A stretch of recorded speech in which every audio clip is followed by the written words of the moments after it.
So let's talk about the safety razor first. Here's a few tips for the new wet shaver that's using a DE or a safety razor. First, let's go with basic holds. You can hold the razor like a dart or hold the razor like a spoon, always at the edge at the bottom. That way, depending on where you're shaving, you can get a good grip.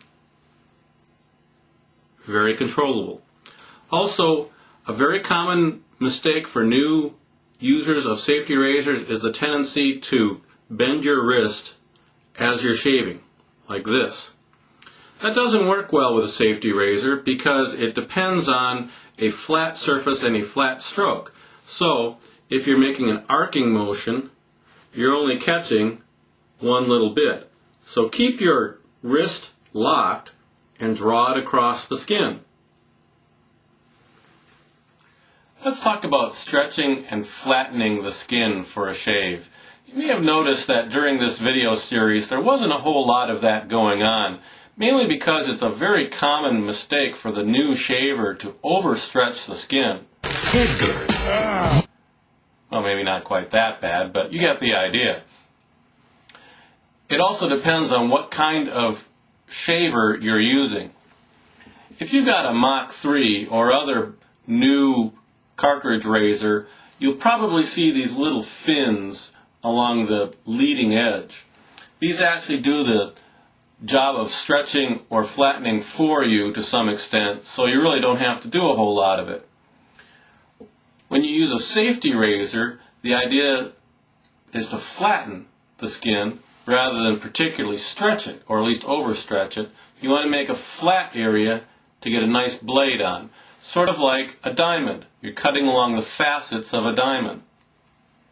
Now, a straight shave, from what I understand, you do actually have to pull quite a bit to get that skin taut for the blade to track correctly. So bear those items in mind as you're thinking about your shave. You may want to try a little gentle stretching, but really the idea is to flatten the surface more than really stretch it, unless you're using a straight razor. So let's consider shaving those hard to get areas. First, let's look at this area here, underneath the chin. Very difficult for some people, and difficult to adjust so you have a nice flat area to shave. Some people do the bullfrog, essentially sticking your chin back and down and kind of puffing out your throat, and then doing this little bit right here. Very lightly, very short stroke, notice.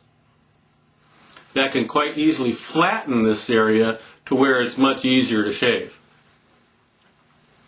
Now let's check this area around the mouth, particularly under the nose. That's difficult for some people. One easy thing to do is to simply move your nose aside and gently go like this. Then move the nose aside again and go on this side. You may or may not be able to change your hands, but you get the idea. Another option in this area is to go with the O face. Simply go down like this, where you flatten this area up here, and go like this. Finally, this area here on the neck, around the Adam's apple, can be a difficult problem. Some people have real good success by swallowing and holding the swallow. You can't really hold the swallow, but you get the idea. It'll sort of half return where it is, but it will flatten this area to where you can get at it. If you see what I mean.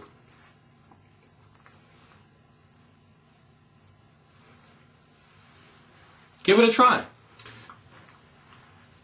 Here's a tip for getting those little bits of stubble left over after you've finally finished all of your reduction passes and your J-hooking and blade buffing and you still can't get a point. Wow. Try dabbing a little bit of shave soap, and this comes from a shave stick, so it's easier to handle, directly onto the spot you're trying to get. And then trying to blade off of that. You get a very thick lubricating section on here and then blade it off. Give it a try, see what happens.